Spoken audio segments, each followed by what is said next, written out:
Hi, I'm Zena, And I am Chris. and we are partners to To Powerhouse. And we are so excited to be here this evening with you Yes. to discuss navigating the challenges of entrepreneurship. So, if any of you are in business or one of you owns a business and you're trying to navigate marriage with the business, this episode is absolutely something you should hear. And if you are listening, please go ahead and share this out. We'd love to get the message out because there's a lot of couples that really have challenges happening. And we've got a great special guest coming on with us today. And it is John and Jessica McEnroe. And they're going to come and we're going to have a great discussion. But before we get them on here, I am going to play our intro video and then we will get started. So here we go.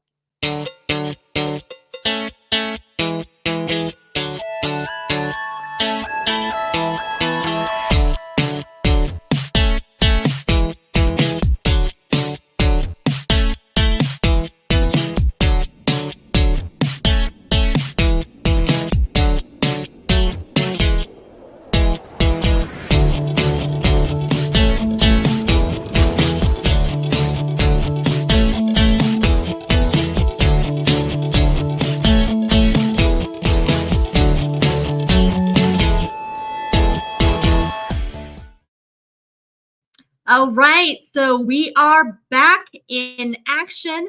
So here we go. I'm going to bring John on right now. John, hello. How are you this evening? Hi, John. Hey, how y'all doing? We are doing great here. We got Great. How's John and Jessica McEnroe. Yeah, John and Jess McEnroe. Yes, we are so excited to have you here. And Jess will be on her way. It sounds like she is. This is just kind of the life of the entrepreneurs, right? Sometimes we are running around and then trying to get to the same place, and sometimes it's at the same time, and sometimes it's a little different. Yes. Especially the way Tell we us, are John. with our animals and stuff like that. Yeah, tell us about your animals. Yeah, we'd like to hear about it. Yeah. So my daughter shows pigs, and when you're showing pigs or whatever, believe it or not, they're really sensitive. You know what I'm saying? Like every time you go to a pig show, when you bring your pigs back, you automatically got to go through all this little different treatments and everything. You got to treat them with all these different medicines and stuff like that, because when they're out there and they're around all the other pigs, they have a tendency to, maybe come home with a sickness, and then you don't want that sickness to get to the other pigs. So that's kind of what they're doing today. They've been gone for over a week, and they got back, I guess, Sunday evening real late, and they went ahead and yesterday and today they've been grooming the pigs and getting the pigs ready to, get back into the stalls with the rest of the pigs. Wow, that's Kind a of lot like of a work. detox. Interesting. Yeah. Yes. Now, are these strictly show pigs? Are these strictly show pigs, or will these pigs also be food for you at some point? Like bacon and ham and stuff. Yes, they do turn into food. It depends. So if she does real good in showing and the pig goes to sell, then it gets sold. And then sometimes the boy pigs, they automatically, whether they get sold or not, they go off to harvest, but it's like a part of the system, I guess. You know what I'm saying? You get whatever they're paying per pound, my daughter gets a check for that. But if the pig don't sell or you don't get on one of those trailers going to be bacon for somebody else, yes, they become bacon right here. Well, sounds like it's a plus no matter what, a win-win situation. Yeah. Yes. That's wasting no resources there, I think. Yeah. Right? Yeah. So Yes, John, yes. wasting no resources. Yes. And well, actually, and we did raise a pig once, and the meat is incredible. It is so tasty, and it's amazing too. The first time we cooked ham from our pig, it was brown, which is psychologically weird because you're so used to purchasing from the store and it's pink. And I didn't realize until we did that they put dye in the meat, which is like, Yeah. Yeah. We actually raised three pigs. Oh, So, it was 3 pigs? yeah. Well, obviously that wasn't the one doing the work, so. There's definitely a big difference in what we eat compared to what comes out of the store. Basically, the only thing that we buy at the store is chicken. Everything else is, if it has to do with beef or pork or anything like that, it's right out of our freezer, out of a animal that we raised, and now we eat them. Nice. That's the best way to do it. Yeah. Yes. Awesome. Well, John, tell us about your business that you have going out there in East Texas. Tell us what part of Texas in East Texas you're in. So I live in Arp, Texas. It's a little population 901, but to let everybody know, it's right in between Tyler and Longview, Texas. So that's kind of what I use to tell people where we are. We're just a little town here, about 901 people, and we're kind of in between two cities to where it's 20-minute drive either way. So, but I won't be happy building LLC. I build barndominiums and steel buildings for a living. I've been doing this for a while. I started back in the late 80s, early 90s, building pole barns. And 96, I built my first steel building. After that, it just by 2000, I went steel all the way. And I don't know, I've worked my way up to where I'm at. It took 20 years to get to where I'm halfway stable, I guess you could say. And that's, and that's interesting that you say that, because building a business is not an easy feat whatsoever. But when you're building a family at the same time, especially. Yes. So you make a lot of sacrifices. Yes. Well, tell us a little bit about the sacrifices that you've had to make along the way. That stand out to you. My biggest thing is my children. I got a 34-year-old that I got custody of when he was 9 years old. I got with Jess a year later. She basically raised him. You know what I'm saying? She went to all of his football games, all that stuff. And as we were going, our two children that we have together, they're playing children. It was one of those things like, hey, I've done been through some stuff. You done been through some stuff. Like, let's just make sure we plan everything in our life. We had our first son, Colton. He's 18 now. Our daughter's 12. But when we had Colton, we kind of eased up a little bit to where I tried making more, baseball games and stuff like that, but still work would always pull me away somehow. And then the same thing with Caressa. She's 12. When we went to the thing in Florida to the couples retreat, I think that was one of the best things that happened to me in a really, really long time, because when I got home, I got to thinking like, you know what? I need to figure out how to make time to go with y'all to these things, to try to spend some time with Caressa before she's too old. You know what I'm saying? Now that Colton's 18 years old, like, hey, Dad, I'll see you later.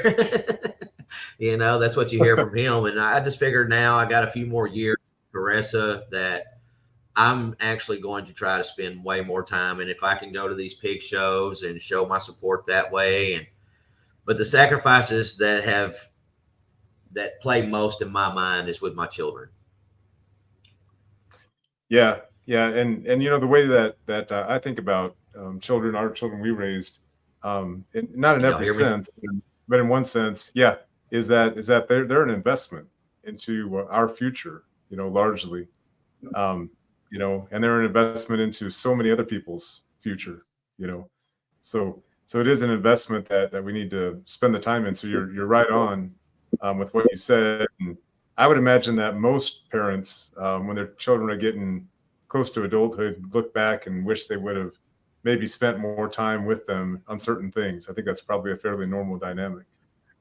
Yeah. There's definitely a lot of yeah, for sure. Are you hearing us okay on your end? Yeah, y'all kind of get you're cutting in and out a little bit, but can y'all hear me good on your end? Yeah, we can hear you just fine. So let's see if we can help the sound just a little bit. Let me see if we can do something on our end. I don't know. Sometimes the internet, you just never know how it ends up going. But hey, Jess. Hi, Jess. Hey. I tried. How are you? Oh, I'm good, and y'all? Doing well, thank you. Doing good, thanks. We were just talking about some of the sacrifices having to be made when running a business and building a business. So, and John was just talking about how, really not being able to spend time with the kids as much was definitely, something that was sacrificed. What would you say, Jessica, to, on your end, that the sacrifice that you felt as building a business with your husband? Sacrifices, there's a good chunk of them sometimes. Tell them. What?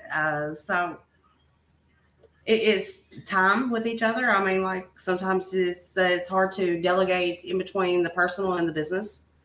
A lot of times your business life is at home along with your personal life. So like finding that separate timing, to spend with each other. Most definitely. Right. Most definitely. And I find that you have to be very intentional. So I really appreciate you sharing that, because I think that's a really real thing. Because when you're an entrepreneur, when you're building a business, you don't have the clock in and clock out time. You don't have that definite, I'm going to be at work at 8, I'm going to be home by 5, right? Some days are different. Some days you don't make it home necessarily at dinner time. Sometimes dinner's late. Sometimes, things happen. And I think we had to find that we had to be very intentional about scheduling date nights, especially when the kids were in the house. Yep. We're a little different. Our kids are grown. We're almost empty nesters here. But when the kids were little and they're demanding too, right? They need your attention when you get home, or when, Yeah. they're full of energy, like all day long from the time they wake up to the time they go to bed. So, and we found like, wow, those years were very challenging trying to have us time, which I think is why many couples end up getting divorced when the kids get grown, because one of the difficulties is that when you don't make that intention to get to know each other and you stay so busy in your life that 20 years goes by, 18, 20 years goes by, or 25, whatever it is, if you didn't spend that time with each other, you're now looking at a stranger, and the kids aren't there to distract everything. And so some people don't know how to navigate through that. So John had just mentioned that going to the retreat in Florida. Oh, go ahead. I was just going to say, it's funny you say that, because I kind of feel like a few years ago, we were kind of like at that point, to where like, we're looking at each other and we're like, hey, who are you? You know what I'm saying? And we actually we kind of started over again, I guess you could say. We said, hey, you know what I'm saying? Like, let's figure out how to spend more time together and stuff like that. I feel like since 2020, a lot of things have changed. And who would have known, something had to happen in the world for us to be stuck with each other for a period of time to figure out, hey, we really don't know each other very well anymore, do we? I like how you brought out something that was really good out of what had a lot of really bad things, with it. That was great. And I really like that you survived 2020, because there were a lot of marriages that actually did not survive 2020 for the very reason that you just said. So I really appreciate you guys being really open and honest about this, because that's been a real issue, that people suddenly were with each other a lot more than they'd ever been, right? Yeah. Who are you looking at? Oh. And there was no getting away. There was no girls' trip, that you could have. So what did you do? So when you realized that, what did you guys do to get through that? So I would say what we did is we actually said, hey, You know what I'm saying? Let's spend more time. Let's start trying to make time for different things. You know what I'm saying? And try to, at that time is when we decided too that we need to do something different with the business, because before 2020, like in 2020, exactly when all the COVID and all that stuff happened, like I was actually physically working every day, you know, and I was the type that I'm up, I'm out at the crack of dawn. I'm not coming home till dark, and I'm probably doing that. You know, I'll go 21 days straight before I'll say, okay, I'll take a day off, you know. But in 2020 is when we decided to like, hey, let's start finding people. Let's get you out of the work site, get you into managing the company. You know what I'm saying? And at that time, I went to all my guys and I said, hey, look, y'all have been working with me for years. I would like for y'all to become your own business and work underneath me. And I will even finance you getting started. And when I did that and I kind of turned things over and let the reins loose a little bit, I was able to free up time. And once I figured out how to free up that time, that's when we started, as you say, be intentional about spending time with each other. You know, right? Yeah. Wow. Yeah, that sounds good. You know, that reminds me, and I don't know if that's what this is what you guys were going through. I know with us, we had this going on a good while back. Well, I shouldn't say us. It was really me.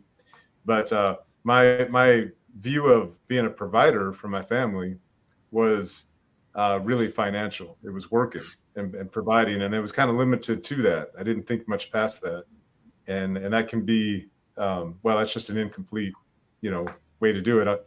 You know, as a father and a husband, you know, the provision is not just financial. It's you know, it's emotional, right?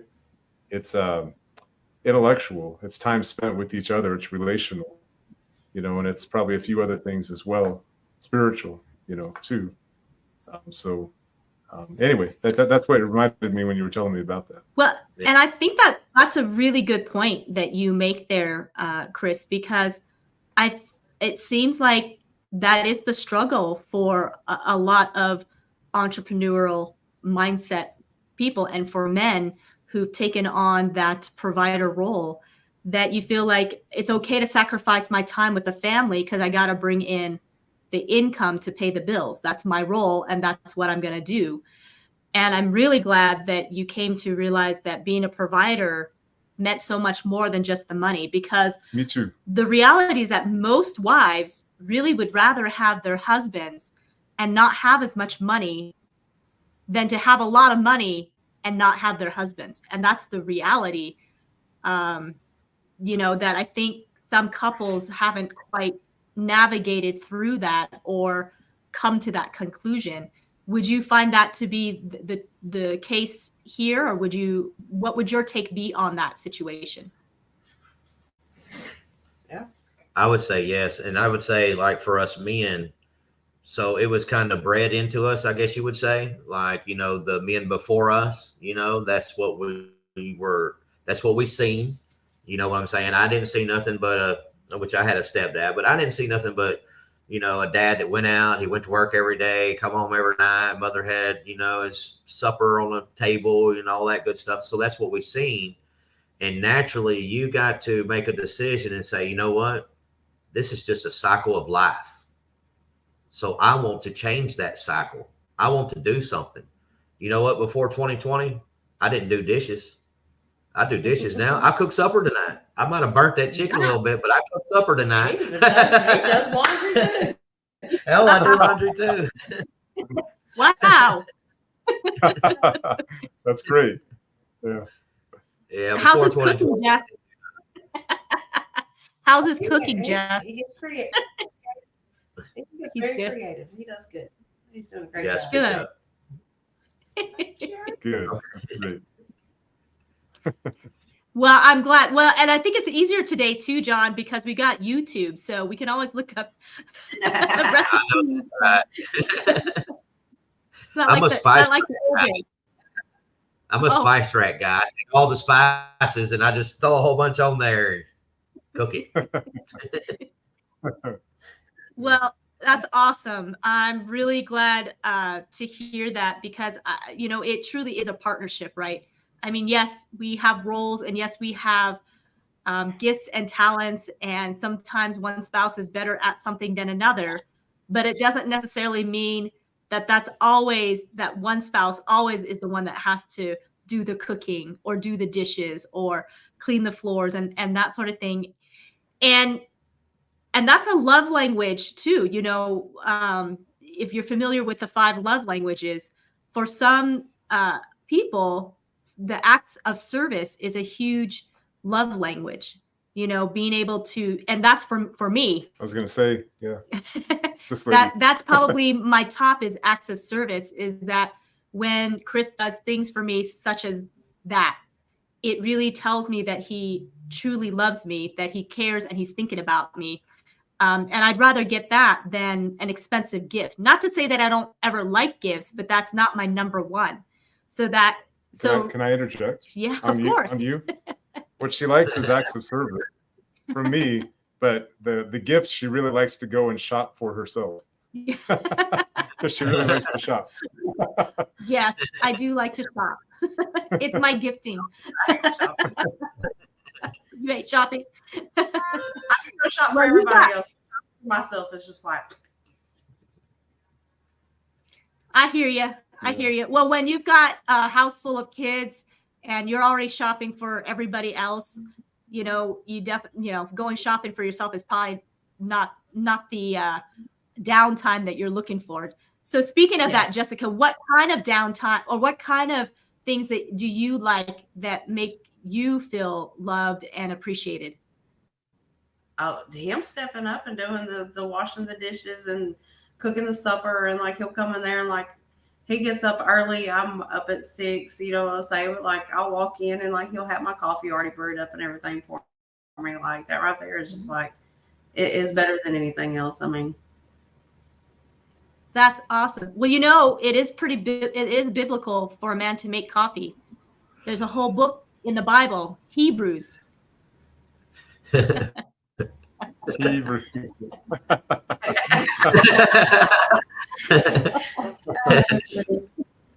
So it kind of sounds like, Jessica, acts of service is a big one for you for love language. Does that sound right? Yeah. How about you, John? What's your love language? I don't know. Jess is very nurtured. I like the fact that she's real caring. You know what I'm saying? I don't know what the love language would be called, but I like that she's real caring and she takes the extra time to show me attention. You know what I'm saying? Especially like if I've had a bad day, she'll come give me the little hug. You know what I'm saying? It's going to be okay and all that good stuff. I would think that's one of the things that I long for during a bad day. And I'm one of those too, like during a bad day, to let things loose before I get home. I'll call her and I say, hey, man, it's not a good day, and get that little pump me up, she's, like Coach Burt, she's getting that prey drive back activated. You know what I'm saying? Come on, it's going to be okay.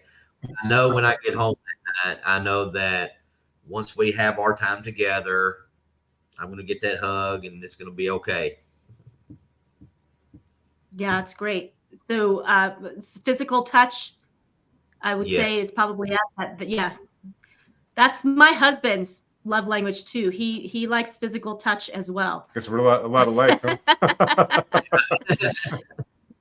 which is great. But it's definitely, not natural for me to have physical touch and affection in that way. And so I have to make an intentional effort to make sure, okay, my husband needs a little more of a hug. He needs to cuddle a little bit more. So I need to make sure I do that. But it's so interesting that God did not partner him with somebody who's naturally good at it.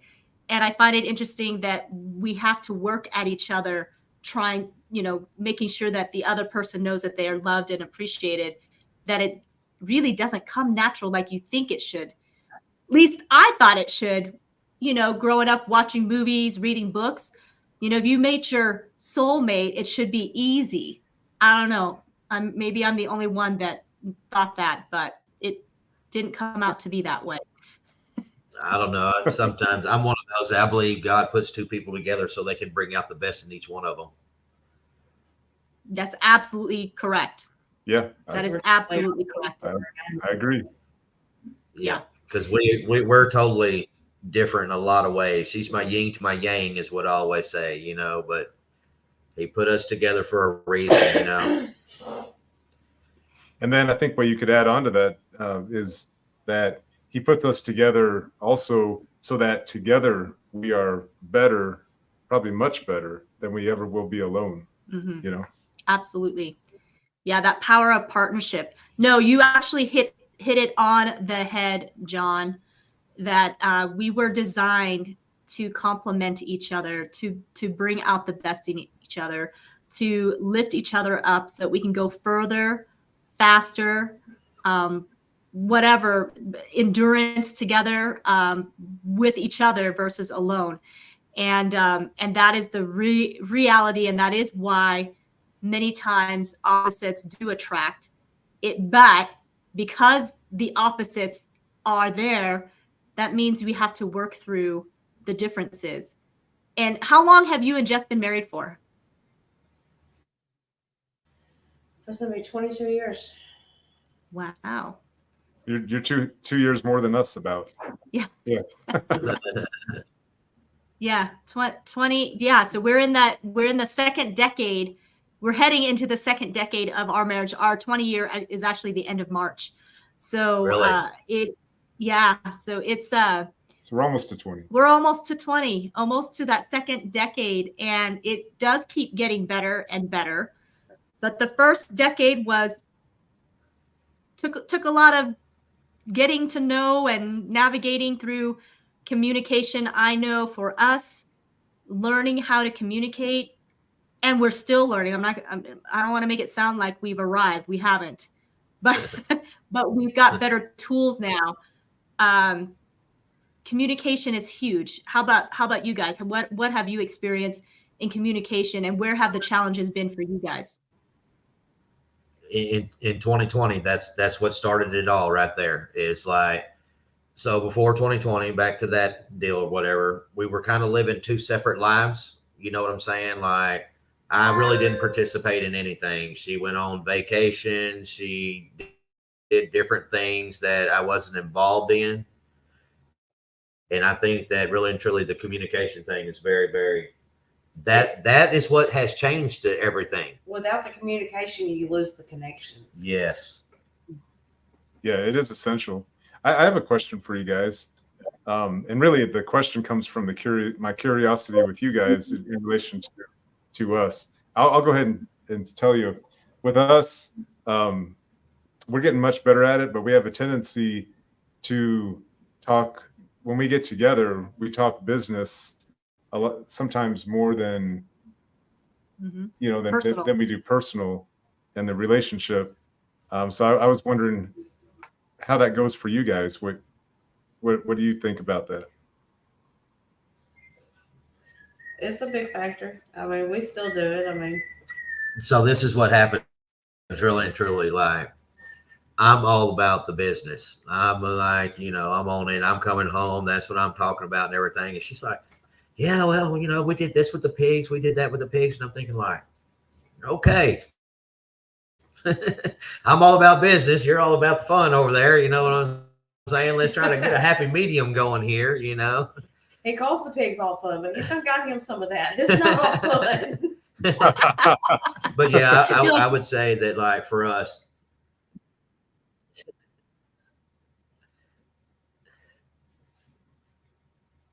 Yeah, it's can you hear us still? I think you might have cut out there in the middle of your sentence. Yeah, just a little bit. Yeah. But I agree that is absolutely a challenge that we've had to learn to navigate and put boundaries. So learning to set boundaries, learning communication skills. Communication skills too isn't just about the words we say, although they are very important. How we phrase them is huge. But communication also is the nonverbal stuff that we don't sometimes think about too much, but learning to read each other better on a nonverbal. For instance, when, in the beginning of our marriage, for sure, as we're getting to know each other, when he'd ask me, how are you? How was your day? And I'd say, fine, but it wasn't really fine.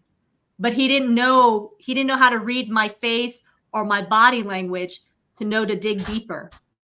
And then he'd walk away and that was it. And then I'd feel like, well, doesn't he care? Why isn't he not, asking me more? And for him, he's like, well, you said it was fine. Um, so reading nonverbal cues is absolutely very important, along with the communication skills. And I do want to encourage those that are hearing this podcast and viewing it to absolutely make sure you get into learning how to communicate better, because I know for ourselves that our marriage really started to soar and transform when we showed up communicating better. And like I said, I don't want to make it sound like we've arrived, because it is a continual learning thing. So it sounds like that's what happened with you guys, that after 2020, you learned how to communicate better and express better to each other. It sounds like even express what you need. Yes. Yeah. And as Good. far as, noticing what's on her face and stuff like that's another thing that's different now as well, too. I was the one that was always asked, hey, everything all right? And I'd say, no, it's all good and everything, Well, once I started saying like, hey, as soon as she'd asked me, I'm like, yeah, this is what's wrong. This is what's going on today. When I opened up like that, it made it possible for me to see in her like, hey, when I come home and I'm doing that and I'm saying, oh, everything's fine and everything, well, it makes her feel a certain way. She's like, hey, do you not just want to talk to me and stuff like that? So I think being able to read that on her face and being able to know that, like, hey, I need to go ahead and tell her today, like, hey, this is what's going on, I think that's made a big difference as well. You? Yeah, that's great. It's always good to have a different perspective, because he's looking at it a certain way because he has a certain type of demeanor about it. And I'm looking at it at a different way because I didn't experience it, but I'm hearing it. So I have a different demeanor. So like I might have a different type of suggestion for it, Yeah. No, that's great that you have discovered that and are able to work through that. And now you understand a little bit better to communicate it. And I don't know, what would you say in the beginning, John, when you were saying that everything was good? Was there a reason that you would say it was good when it wasn't? What was going on there? I guess that would be another thing that comes from the cycle of life. I didn't have nobody that, my old man come in and he had a bad day or whatever. My mother asked him what's wrong. I'm saying he wasn't going to say, oh, it's all good. It's all good. Go in there, sit in his chair and look at the TV with his frown on his face, So some of these things just end up being a cycle of life, and it's not wanting to bother her with whatever issue I was having that day. I didn't want to come home and she's having a great day and then my issue or whatever bother her.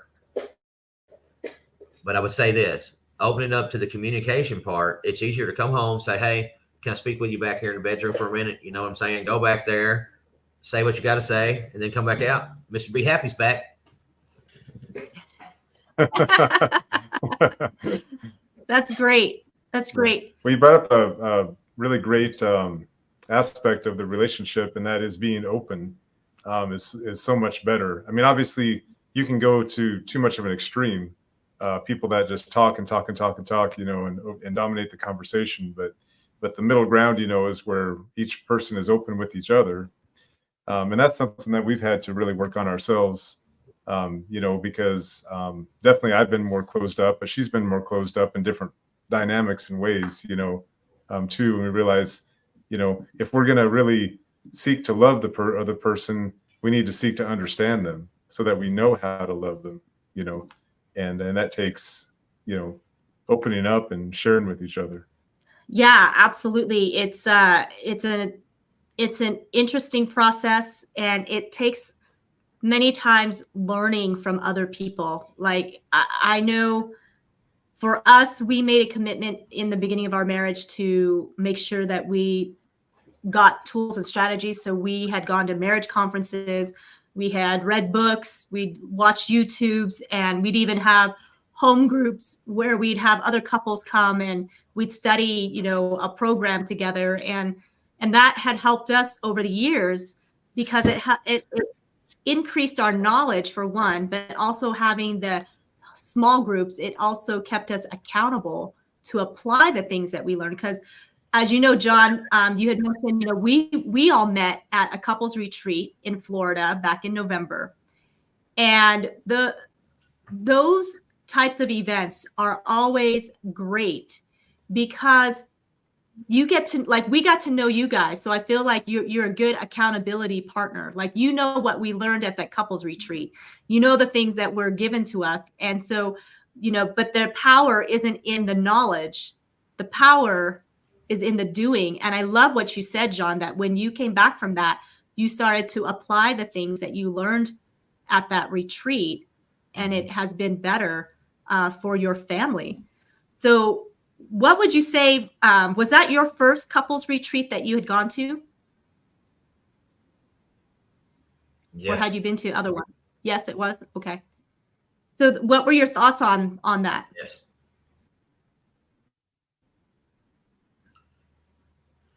I would say, like, it really worked out good for me because Miss Be Happy said, hey, these are the things I want to do in the business, and the rest of the time I want to spend with my kids. You know, she had never really, all right, so let's say this. She might have mentioned those things or said those things before, but I was hearing and not listening, or listening and not hearing, however you want to say it, you know. But the couples retreat, and like now, like, we're going to go take a couple of days this weekend. Like, this is going to become a thing. Like, we hope to come to y'all's, you know. I would say what I learned most at the couples retreat is that, like, when we're together in a setting, and maybe other people there as well, but when we're together and more about each other, it makes a really big difference. And I got one even better too. So I use my phone, and I will text Jess things that I want to know. You know what I'm saying? I know she probably thought I was crazy the other day, but I texted her. I was like, what's your shoe size?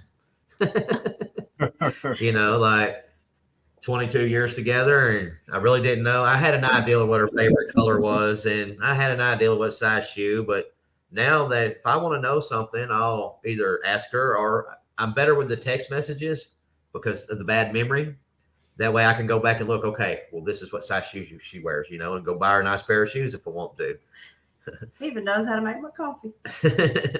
Wow. That's great, John. And this is a good tip, since tomorrow is Valentine's Day. So a lot of men are probably last minute trying to figure out what they're going to get their wives for tomorrow. And I have to say, that's great that you are better at asking, but I also think women need to be better at telling, like, give them hints. Like, for instance, now we've got Amazon. So maybe put some items into the wish list spot of Amazon, right? So that if he gets onto the Amazon account, maybe he can choose from those items, you know, or cut out, you know, because it used to be magazines used to sit all over. You can cut out magazine pictures or circle things on the magazines and give it to your husband. Because I know over the years, I would tell him when we would shop, I'd be like, hey, put this into your memory. I like this. And he'd be like, okay. But then by the time, you know, the holiday came around or birthday came around, he didn't remember what that was. I couldn't remember the color. I can't remember those things. So that's great, John, that that you're not afraid to ask. And yeah, it's you know, going to the events and going to the retreats are absolutely important. And in fact, I want to let the viewers know we are actually going to have a webinar coming up next week on communication, basically discovering your secret love language. And discovering your secret love language is basically learning about your verbal plus your non communication.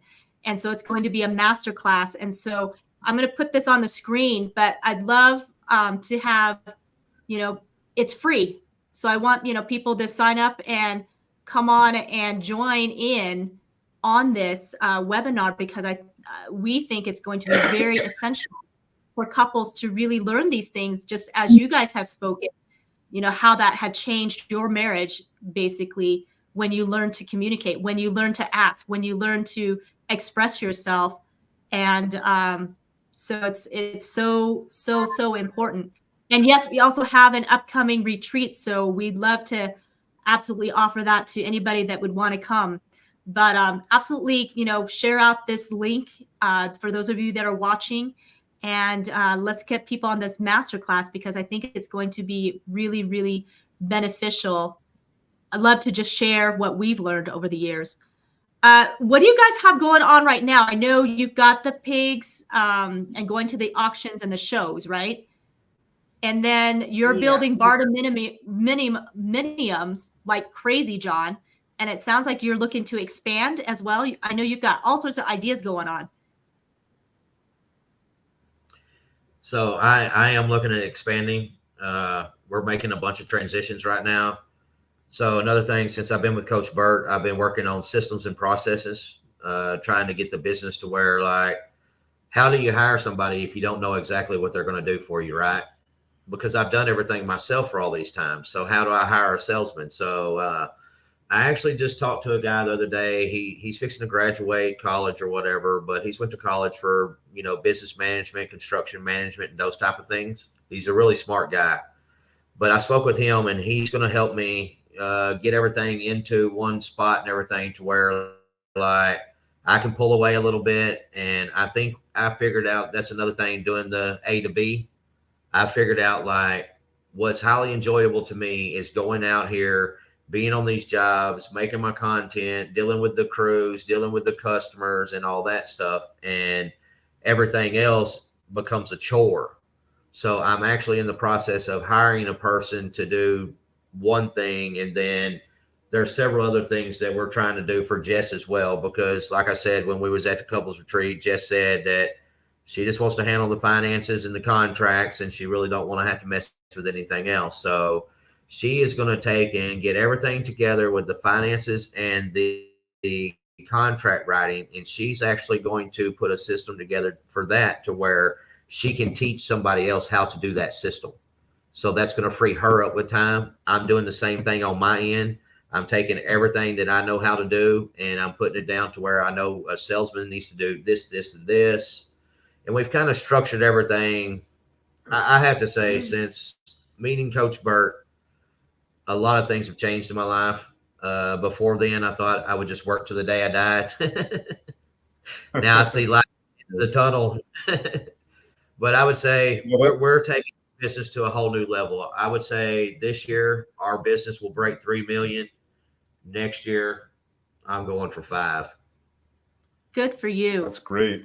And that's the benefit of coaching.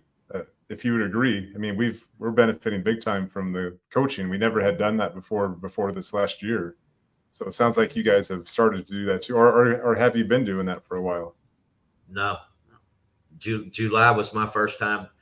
I had never thought of it in my life until I did it. And it was one of those deals where we kind of got hooked up with this real estate team or franchise or whatever you want to call it.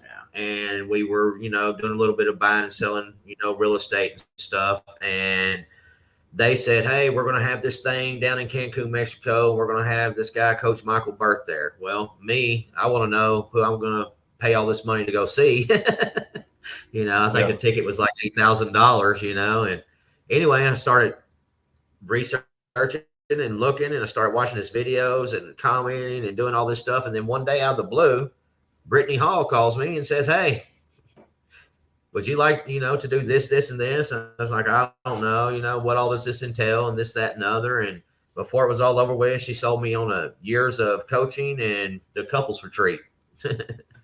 That was my, sometimes you just go ahead and do something, ask for forgiveness later. That was my deal. I got to go home and say, hey, I spent $20,000, but guess what? We're going on a couples retreat.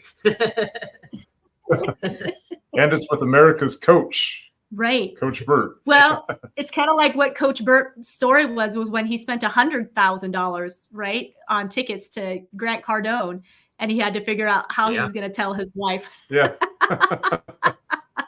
Yeah. So, and that's the true entrepreneurial mindset right there. John was like, I see that this is an investment, right? But you're like, but how am I going to explain it to my wife who might not see it just the same way? Just a little bit. He got me into a lot of things. Like he would go and find a coaching program and be like, I want you to do this. And then I'd start doing it. It's like, I'm not getting anything out of this. Like you do it. Like I'm done with this, So like when he did this Coach Burt thing, I'm like, you go have fun with that. Like it's your turn to do it. We're kind of touching on different people's money languages, which we don't have time to get into that tonight, but that's a good important topic to get to figure out too with couples. Yeah, absolutely. The different money languages and how we view money, because finances is huge in a marriage. And so we got to understand, instead of misunderstanding, we do need to understand where it all comes from, because for some, investing and spending and increasing the business taking risks. Right. Taking risks is a way to say, I love you, so I want to make sure our future is secure, and this is how I'm going to do it, versus someone who their love language is saving, because having a savings means security. And so I'm trying to save this money so that we have security. So when you each understand that you're coming from different perspectives, okay, well, how do we meet in the middle, or how do we go about this then?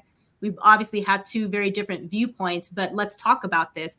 And that's why communication is so important, because you're not going to know that if you don't talk about it. Because I know, as when we were newly married, we didn't freely talk about things. Things were not expressed very easily. At the 20-year mark, I think we're much better at expressing things. We don't hold back nearly as much. So the problem with us, let's just confess it. The problem with us, probably the biggest one, was that both of us love to spend money. Yeah, that's true. That is the problem. There was nobody else putting the brakes on. But hey, it's kind of like that Sonny and Cher song. They say we're young and we don't know. Yeah. Yeah. I've got a lot to look forward to, because in my own personal opinion, I think the 20-year mark is that you take it to a whole new level after the 20-year mark with the communication and everything that we do now. Yeah. Well, you get I definitely think yeah. I got so excited I interrupted you. I'm sorry. That's all right. I was just going to say, I think it's much better now. I think that here, 22 years in and everything, I actually feel like I know Jess now, to where before, the woman that, took care of my children and put my plate of food on the table. Yeah. Yeah. I think it's beautiful. I definitely see that you guys are very in love, and absolutely, it's great to see that, because, there's couples who are married for a length of time, but you can see that they just tolerate each other. They're not necessarily in love with each other. But again, it takes intention. It doesn't come naturally. It honestly takes putting the effort in and getting to know one another on that deeper level. And when you discover that person, I have to say, I'm way more in love with him today than I was the day I married him. And I think he's much more attractive today than he was the day I married him, which is unusual too, because as you get older, that's not the case. But I think what that shows is that it's that inside, as you get to know the person, that attractiveness comes from the inside more than the outside. True beauty is the inner beauty. Yeah. So, and that's more lasting and more fulfilling than to just look at the physical aspects of when we're young. When we're young, we don't necessarily look at all those things. We just look at the physical. Oh, he's cute. She's cute. Let's get together, Yeah. I would say this over business as well. You know, like Yeah. now that we are doing a lot better as far as communication and knowing each other and everything, I think the business is benefiting from it as well. So I would say Oh. that to couples out there, you know, that think that like, hey, you know, we need to continue working on the business rather than ourselves. I think if you spin that around and work just as hard, if not harder, on your relationship with each other, it's going to benefit the business in the end. Mm-hmm. Yes. Absolutely. Yeah. I'd say both of them. The more you invest and build the relationship, it's the same thing. Either both of them, as you build them, they complement and build up the other one. No, Yes. I absolutely agree, John. That is probably the magic that happens is when you build on each other's relationship. Because marriage, let's just face it, life doesn't mean much if you reach the top and you end up reaching it alone and you don't have your partner to be there to share it with. And I do think that when you when you understand what's going on and you harness those challenges versus letting them be a wedge in your relationship, you absolutely can go further, farther, faster, and higher. And so, agreed, John. I think the investment in marriages is so important. It's kind of like, you know, they say that investing in your prevention of your health costs less than letting your health go, because you're going to end up paying a lot more later on, you know, trying to fix your health if you don't take care of yourself. And it's the same thing with marriage. If you're not willing to invest in your marriage to make it healthy, so that means going to couples retreats, that means, you know, hiring a coach, that means going to conferences and putting in that effort, it costs way less to do that than it does getting a divorce, because a divorce is not only painful emotionally, but it is costly financially, like a lot. And divorce lawyers make a lot of money, you know, and so the investment is so worth it. John and Jessica, really appreciate you. And I love that you always use Mr. Be Happy and Mrs. Be Happy, and you just have Be Happy. And that's your company's name too. I absolutely love that, because it gives it brings a smile to my face every time I see a post that says Mr. Be Happy is here, or Mr. Be Happy says, you know, this, and Mrs. Be Happy. And I'm like, it just puts a smile on. And I'm so glad that you do that, because I'm sure it makes you guys smile too, you know. But I just wanted you to know that I love that for sure. Any last final things you want to leave our audience here as we wrap up? I just want to leave with work just as hard on your marriage as you do your business. Amen. Awesome. Yep. Awesome. Well, thank you guys so much for taking time out of your busy schedule and sharing your wisdom, your experiences, and your life. We really appreciate you being vulnerable and open, because somebody needed to hear this tonight, and it's going to help someone out there. And even if it only helps one couple, it is so worth it, because I think that, you know, marriages, happy marriages can make such a big difference in the world. So, you know, if we can rescue one marriage at a time, then we absolutely want to do that. So thank you so much, you guys. Really appreciate your friendship. Really appreciate you guys so much. Yeah, we sure do. You. All right. We'll see you later. Okay. All right. Bye, guys. Bye. Thanks, guys, for joining us this evening. Please be sure to share this out. What a great nuggets of truth and wisdom, and definitely will help your marriage or your married friends' marriages. So please absolutely be sure to share us out and reach us. Like us on Facebook. We are on Facebook, Instagram, LinkedIn, and we'd love to connect with you, and sign up for the masterclass. Spread the word. We'd love to help you with your communication skills so that you can transform your marriage. It's going to be insightful and incredible. Absolutely. And so we will see you very soon. And we do have a retreat coming up, and I'll put that in the comments too, so that if you want to take a look at the info on that, that'd be absolutely something for you to check out, because that's going to be transformational. I'd love for you to join us, and there's not a lot of room left. Exactly. So, all right, guys, Have a good one, and we'll see you next time. Bye-bye.